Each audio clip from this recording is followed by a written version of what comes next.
Welcome to Beacon Bits. I'm your co-host, Serge Boudreau, and every episode I will be joined by my co-host, Yves Boudreau. We delve into the world of work from the employer and employee viewpoint. Kick back, relax, and let's talk work. Beacon Bits starts right now.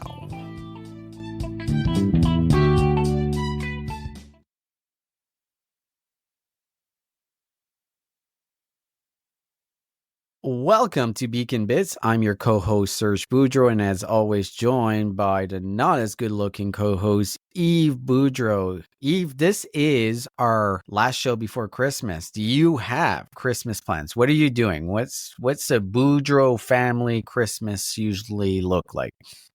First, I will say for the first time in a while, I do agree that I do not look good today. So it's not my best show.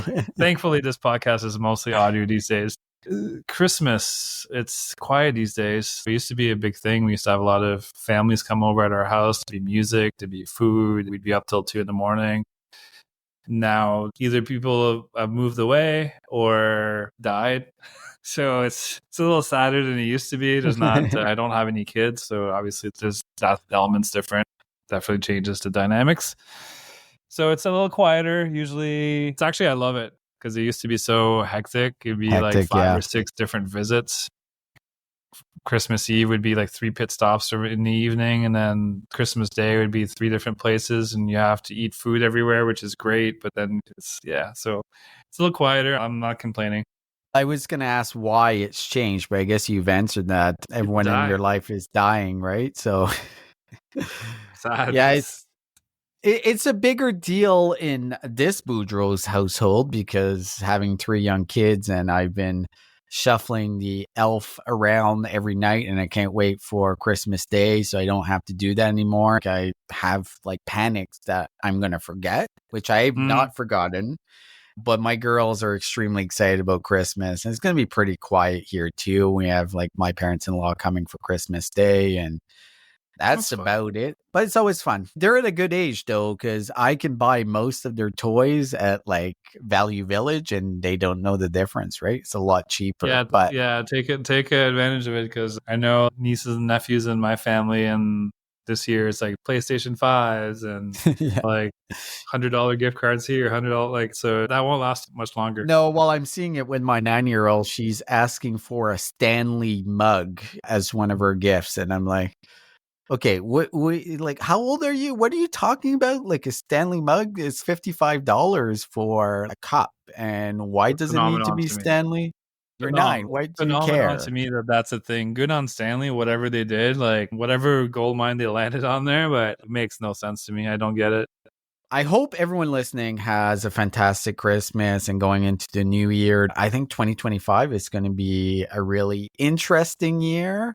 How about we do this before we jump into our main topics? Give me one prediction going into 2025. Why don't you give yours first? Because we talked about it a little bit before the show, which I actually agree with. So you share yours first. Yeah, I think one of the major predictions that I have is we're going to stop using the word hybrid work because it's either going to be fully remote or fully in the office. I think hybrid work is disappearing. Companies are just struggling with how to make it work. So it doesn't make a whole lot of sense anymore. And I understand that's frustrating for a lot of folks, especially that are in hybrid situations. But I think they can all attest that's been fading out this year. So that's my prediction. Hybrid work is no longer going to be in our dictionary as a term we use in the HR space.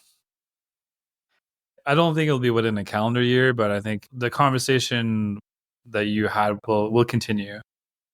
Yeah, you think so? Okay, we'll see. I'm just saying I don't think it'll fully disappear within a year. I think it's going to be... No, but I think we're going to use it way less. If you look at just how many times it's been leveraged in the last couple of years in HR articles talking about work, hybrid's been all over the place, but I'm seeing it disappear now. Will it disappear fully? Probably not. So Yves, let's do this. I'm going to give you the full episode to come back with your prediction. Sure. So how about we jump into what's trending in the news? And being in Canada, and I think this is across the world, there's some challenges when it comes to the economy and the labor market, but I think it's really pronounced here. So love to go through our latest labor market report, and I'm going to be quoting the November one. And it's not good news. The unemployment rose to 1.5 million people in November, which is extremely high. Jobless rate increased to 6.8%, the highest in nearly 8 years. With that, there was a significant rise in unemployment, up by 1.7 percentage point, which is a massive jump. The labor force grew by 138,000 people. That is more than double than the gain of jobs, which was 50,000 new jobs reported in November. So obviously that's causing a major mismatch.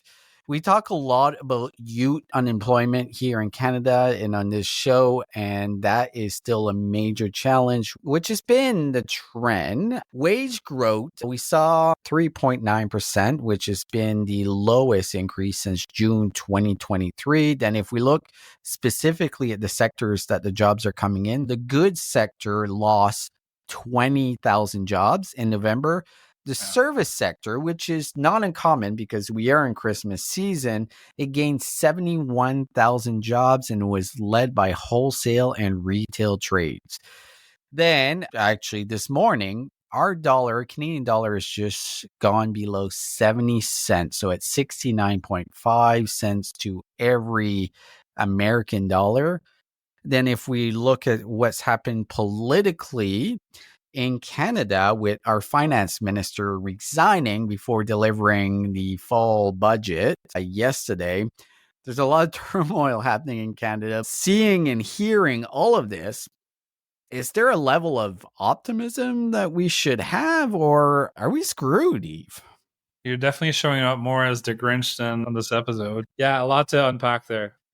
So I as you were mentioning the unemployment numbers, I went back and searched like some of the internal messaging conversations we had, and I found a note that I sent in April of 2023, which I predicted that we could even reach 10% unemployment rate by 2030, which would be catastrophic.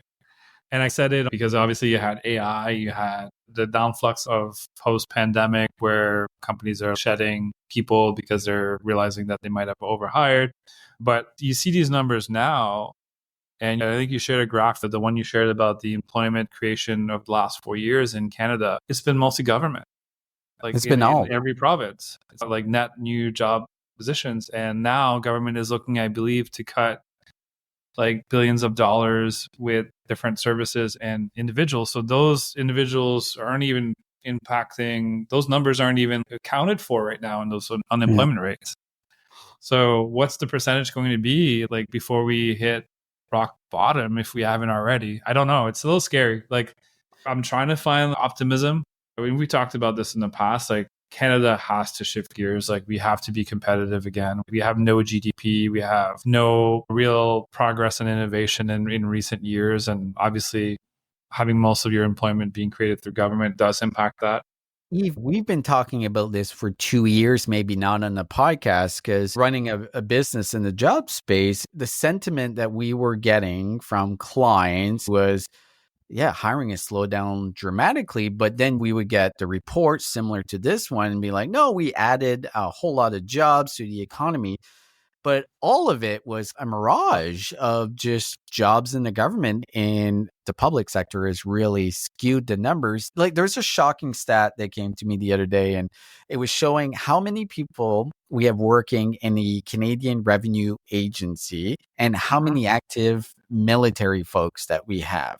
So there's 68,000 people working in the CRA, and we have 38,000 active duty members in the military, which if you put in context, comparing it to the US, where they have just over 150,000 people working for the IRS, but we have a population of 40 million. They have a population of 350 million. So I don't want to criticize the government too deeply, but in the last 10 years, Yves, we have had zero GDP growth overall, like zero.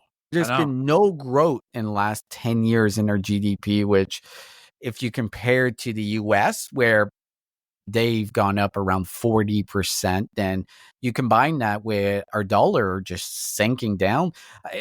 I am really the Grinch today, so I apologize for that, but this can change. Like, we've been down this road before. And I think what you're talking about is, how do we bring innovation? How do we bring investment into Canada again? And here in Alberta, there's a really cool project that's going to be happening. We're leveraging all the space that we have, but also all the energy to build a 70 billion AI data center, which is perfect. We have the natural gas to power it, like all of these factors. We got to start thinking of, how do we incentivize business staying in Canada? Yeah. And also coming in Canada, because it's not attractive. The numbers are clear. We're not a place to invest if you're an employer.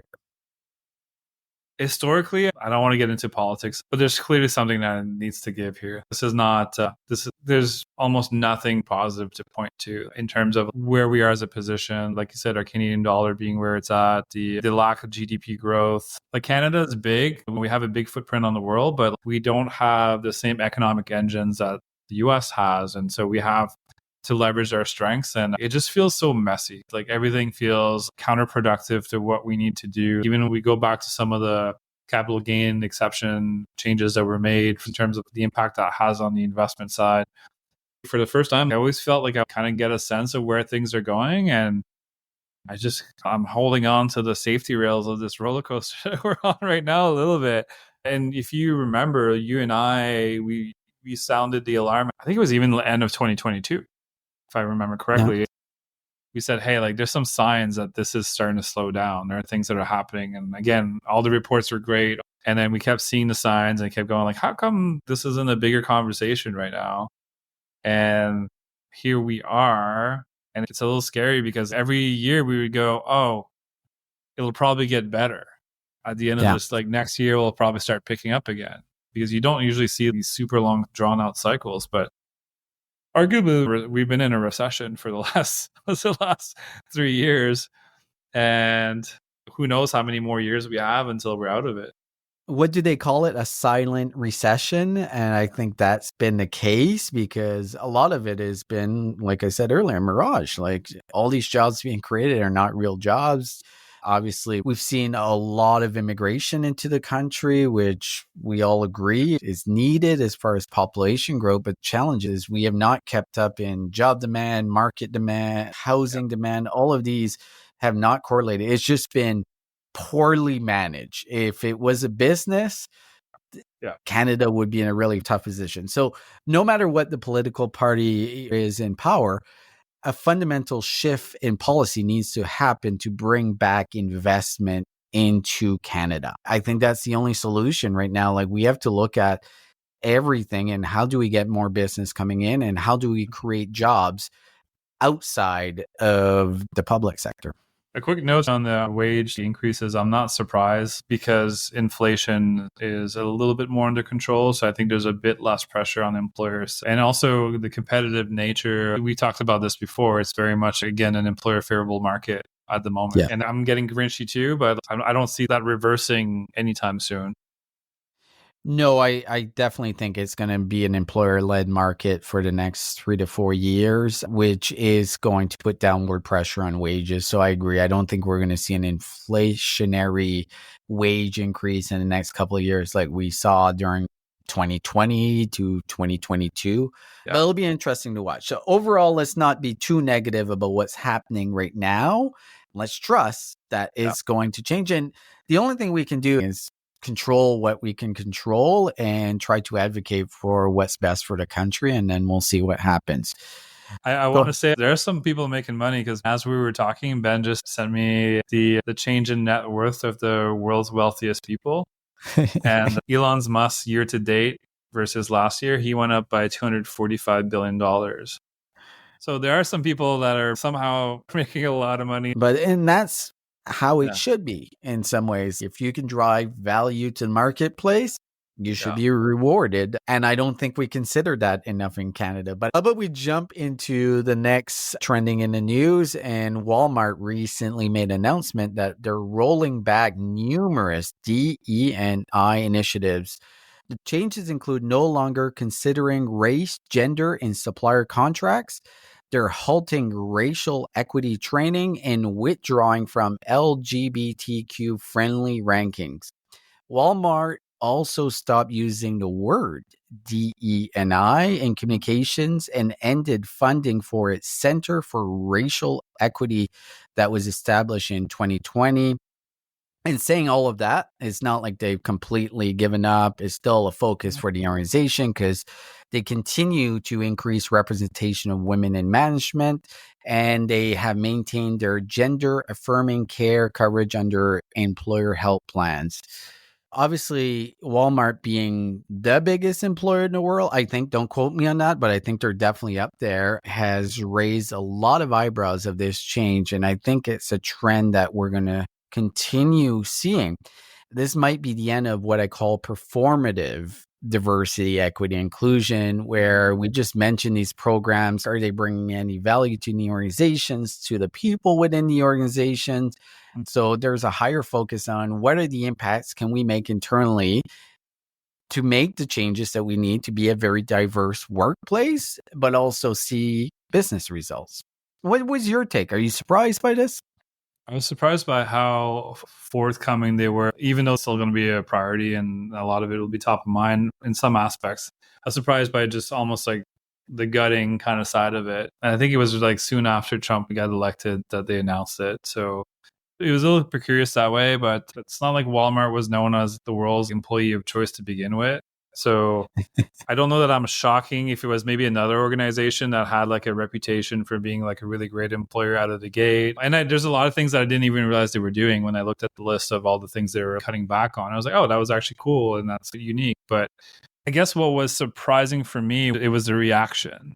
Because this was announced on social. And obviously, we all know that social is pretty toxic in a lot of ways. But just the amount of people that were celebrating and the whole like, and woke culture and all those things. And it's just so volatile out there. It's almost like an all or nothing. So either if you do it, you're woke. If you don't do it, you're like extreme right. I don't know. Anti-woke. Anti-woke, I'm so tired of the word woke in general, but yeah, I guess the reaction to it was so visceral that I was surprised a little bit. Yeah, it's interesting because I think there's two sides, but it doesn't need to have two sides. I think we can all agree creating an equitable workplace that everyone feels welcome should be the mission of everyone. I guess for me, I definitely believe in diversity across the board, but also people are running businesses and how they want to run their business is up to them. Obviously, not advocating that you need to discriminate, but like, have we gone too far with companies with 100, 1,000 ERG group for everything possible? Are these taking away from the ultimate mission of the company, which, love it or hate it, is to make money? And I think now with a different president going into the US, there's kind of like political cover for a lot of these organizations to step away and change their policies. And I guess we'll see in a couple of years if anything's changed, right? In the sense, are they driving better results? Are employees still diverse, feeling welcome into that organization? But this is just one. I think we're going to see a landslide of these types of announcements. Once you have one large organization that does it, you almost give it permission for others to do it and just go, well, they did it. At the end of the day, it's like, are you rolling back these things just to give yourself, the ability to be a shitty employer again? Or are you rolling these back because you can actually be a better employer? Because it's getting too convoluted to try and essentially check all these boxes. And some organizations do it with really meaningful intent of wanting to actually do it. And some do it just to check boxes. And so it's like, which one of those organizations are you? So I guess we'll see. I think it goes down to just be an employer of choice, like figure out programs that are inclusive to everyone. So in some ways, like when you have these policies that may end up piggybacking on each other and getting a bit complicated, then does that make it easier to actually enforce the right work environment in the future? I agree. And there has been other organizations, I just can't think of them right now. But the big one in the HR space to talk most about was SHRM. So SHRM Mm. is the HR organization in the US, and they remove equity and decided to focus just on inclusive, Yeah. which got a lot of pushback from the HR community in general. There's definitely an argument where they're coming from, but I see where SHRM was coming as well, because that should be the goal. Let's include everyone. So we'll see. I think next year is going to be fascinating, and it's going to be fascinating south of the border to see what impact is a new president and how our company's feeling. So we'll see what next year brings. How Yeah. about we jump into the big topic? And what I want to talk about is employee retention. And we did talk about how the labor market has changed dramatically, especially in the last year. It's definitely an employer-led market. So we're seeing way less attrition. Some have called it the big stay, which we're so bad in HR, just like finding buzzwords to call it. Obviously, Yeah. the big stay is from the big resignation, or the great resignation, I should say. Yeah. But there's an article that I read that I thought was interesting. So we all know Yelp, Yep. but does anyone use Yelp anymore? Is that even? I'm like, I use it when I travel internationally. I think it's still okay. I'm not sure if it's used as much local. Like a lot of people use just Google locally. What Yelp did internally for their employees, they put a big focus on employee retention. And what they did see from 2022 to 2024 is the average employee's tenure rose from 2.8 years to 4 years. So really brought it to the industry standard, which I guess was 4.2 years. And here is what they did. This was the core strategy for retention. Really focus on survey, focus groups, and Slack channels. A lot of the employee feedback influence HR initiatives like wellness benefits, flexible work models, and leadership programs. Flexible work, and we're going back to the hybrid and not, they permanently adopted remote work in 2022 after 86% of their employees preferred it. This increased their recruitment success with significant spikes in career page visits and applications. Not surprising. People still want remote work. It's still out there. Career development was one of the things that they really focus on. They introduced leadership development programs in 2022 that was open to all employees. Putting all of that together, retention goes with attraction, right? If your employees are staying, your employer brand is stronger. Because a sales role, they saw a rise of 103% in application, and their general and administrative application increased by 52%. But there is challenges that come with increased tenure. So fewer opportunities and layoffs across tech may have contributed to employees staying. Is it the programs they run, or is it just the dynamic in the workplace that changed? Yeah. And there's only a certain point that you can grow people's careers, right? But eventually you're going to top out. And like, how do you manage that from the start? But I thought it was interesting what Yelp did. And I guess, is it just what they did, or is it the economy changing? But in saying all of that, what's your overall thoughts about employee retention? Like, how critical is it for you as a business owner to maintain that company knowledge and have the employees stay as long as possible? I don't think it's a one size fits all. As a small team, obviously, you don't necessarily want to have too much turnover, because a lot of time the knowledge is within one person. Yeah. There's some risks there that can come into play. And we've gone through some of that in the past before too, where it's like, oh, wow, that's actually impacted us quite a bit more than we thought. And I do think in the recent years, though, that jumping from position to position, like 6 months or a year, and then jumping to another thing, I think that was almost too much, where it's like, okay, how much do you really learn? So many things that you can't accelerate. Like, you have to just experience it. And if you're just staying one place for 6 months a year, you're gaining things at every job that you go to. But ultimately, do you really become like a master of your craft? I think it also depends on the industry. But I'd almost rather have the long tenure issue than the turnover issue.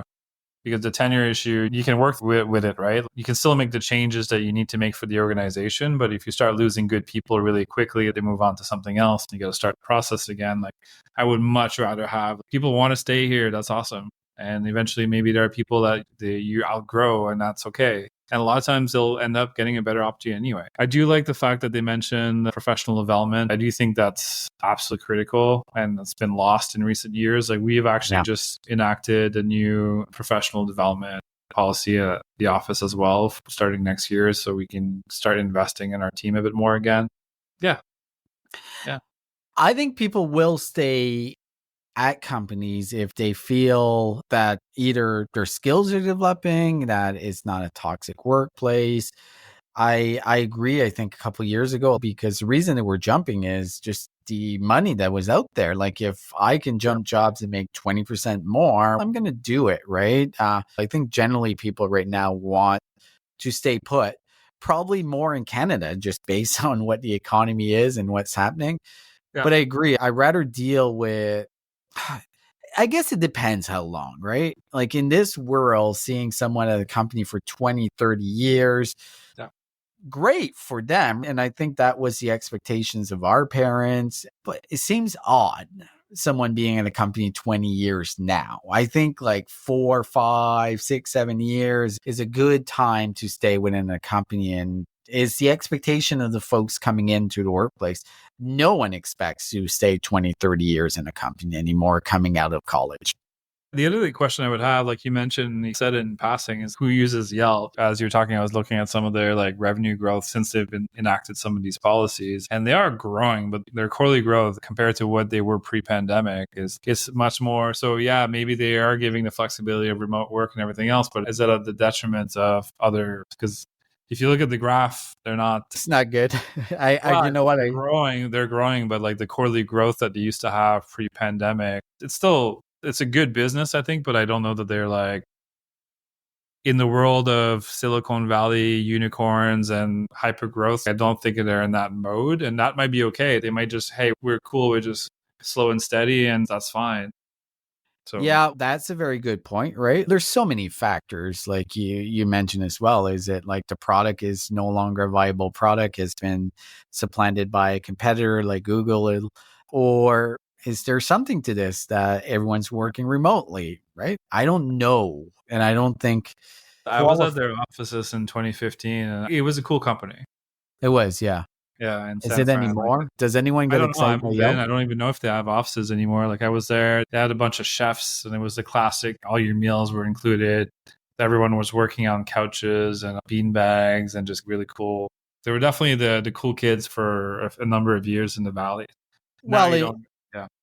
In that market, having gone to like LinkedIn's office in the Valley, you have to do that stuff to be able even to compete as far as when it comes to talent. So if you're in that area, you have to have all the perks. I was so blown away by LinkedIn's office and the food offerings and everything. I was like, I don't know if I'd actually get any work done if I worked there. I'd just be like at the cafeteria every couple of hours. There's like literally a bar, there's everything. But I think employee retention is going to continue to be a focus. I don't think there's anything wrong in putting programs in place to make sure that your employees want to stay, but it's all comes down to the leadership. Is, do people that work there feel that the leaders have their best interests? And I think if they do, people will stay. So Yves, we're at the end of the show. I gave you around 30 minutes to think of your prediction for 2025. Have you come up with anything, or are you just going to go with nothing again? I feel like we touched upon it a little bit during the conversation, but it probably is around just, again, that it's just going to be a much more employer favorable market, and it's going to continue to go in that direction. I don't know that it's an exciting prediction, but I just think that unfortunately it's going to be a bit of the same, like continuing into 2025. I don't know that AI is going to have much of an impact. I think it's cooled down a little bit in terms of the panic. It's definitely still out there, but I'm also tired of talking about AI, so I'm not going to include it in my predictions. Can I add to that AI quickly? I think 2025 is the year that AI kind of stabilizes and we start seeing some winners and losers as far as like who's going to be successful. But I think similar to the internet boom, where we built basically the coax cable, the infrastructure to be able to support a connected world. So we're going to see it slow down. All this AI vaporware is not going to disappear, but some aspects, like we're going to start see them fading. I'm fine with seeing some of it go away because it's just, a lot of it is just too much noise. Too much noise. Well, I appreciate our audience, all three of you listening for the full. I'm kidding. There's a lot more than that, but I appreciate you listening. I'm hoping we have brought value to you in 2024, and we're excited to keep expanding this. We're going to have guests in 2025. We're going to have even more exciting conversations, and hopefully Yves can come prepared with predictions in the future, but we'll go with that. I definitely feel the effects of year end right now. So I'll start fresh in a new year with fresh batteries. Fresh batteries. Yeah. All right. Merry Christmas. Happy New Year's, everyone. We will see you on the flip side in 2025.